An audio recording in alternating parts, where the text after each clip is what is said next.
এমন কি কোনো পদ্ধতি জানা আছে আপনাদের, যা আপনাদের সাধারণ চালকেই পুলার চালের মতো সুগন্ধিতে রূপান্তর করতে পারবেন?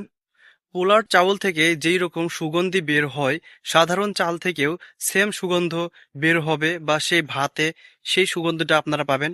এটা কি জানা আছে? আমি যদি উত্তরে বলি যে হ্যাঁ, সাধারণ চালের ভাতকেও পুলার ভাতের মতো করতে পারবেন। কোনো রকম দামি চাল বা কোনো রকম দামি ঘি ছাড়াই সাধারণ চালকেও করতে পারবেন পোলাও ভাতের মতো সুগন্ধিকর।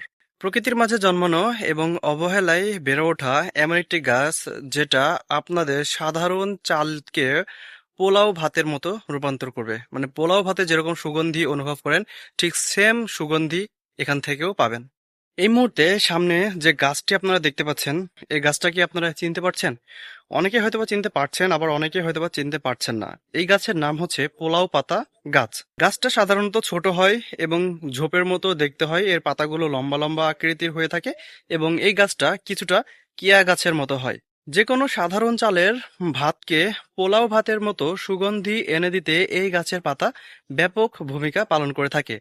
যে কোনো সাধারণ চাল রান্না করার সময় এই গাছের পাতা তার ভেতরে যদি আপনি দিয়ে দেন কুচি করে, তাহলে সেই সাধারণ চালের ভাত থেকে পোলাও ভাতের মতো সুগন্ধি বের হবে, কোনো দামি চাল বা কোনো পোলাও চাল ছাড়াই।